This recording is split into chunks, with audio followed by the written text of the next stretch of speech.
Hello అండి, welcome back to my channel. So ఈరోజైతే మనం ఉసిరికాయ కారప్పొడి ఎలా చేసుకోవాలో చూసేద్దామా. ఫస్ట్ అయితే మనకు ఒక 400 గ్రాములు ఉసిరికాయలు కావాలండి. సో తెచ్చుకొని బాగా కడిగి తురిమేసుకొని ఒక రోజంతా కూడా డ్రై చేసుకోవాలండి. ఎండ ఉన్నా సరే లేకపోయినా సరే కొంచెం తడి అయితే ఉండకూడదనమాట, ఎందుకంటే ఇది 1 మంత్ స్టోర్ అవుతుంది ఈ పొడి. సో అలానే ఒక టేబుల్ స్పూన్ ఆయిల్ వేసుకొని అర టేబుల్ స్పూన్ జీలకర్ర వేసుకోవాలి. జీలకర్ర కొద్దిగా వేగాక 2 టేబుల్ స్పూన్లు మినప్పప్పు అయితే వేసుకోవాలండి.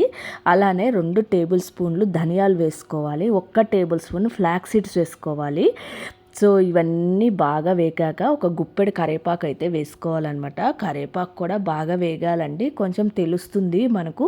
ఏవి కూడా పచ్చి పచ్చిగా ఉండకూడదు, ఎందుకంటే ఉసిరికాయ పొడి అయితే స్టోర్ అవ్వదు, బూజు వచ్చేస్తుంది మనం చేసే మిస్టేక్తో ఏదైనా సరిగ్గా వేయించకపోతే.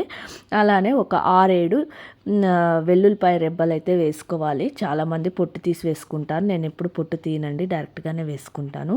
అలానే ఒక 9-10 ఎండుమిరపకాయలండి. మీ స్పైసీని తగ్గట్టుగా మీరు వేసుకోండి. కారం తక్కువ తినే వాళ్ళైతే కొంచెం తక్కువే వేసి వేయించుకోండి, కారం ఎక్కువ తినే వాళ్ళైతే చేసుకోండి.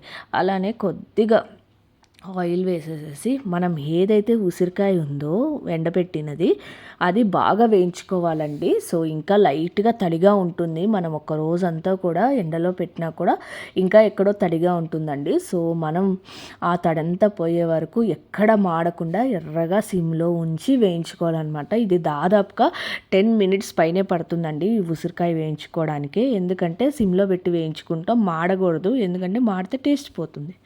సో అందుకని జాగ్రత్తగా అయితే వేయించుకోవాలి. మనకు తెలుస్తుందండి, తడి ఉన్నప్పుడు ఉసిరికాయ వేయించేటప్పుడు ఎలా ఉంటుందో, డ్రై అయిపోయాక ఎలా ఉంటుందో తెలుస్తుంది. సో కొంచెం ఉప్పేసి మిక్సీ వేసుకుంటే ఎంతో టేస్టీ అయిన ఉసిరికాయ పొడి రెడీ. Thank you.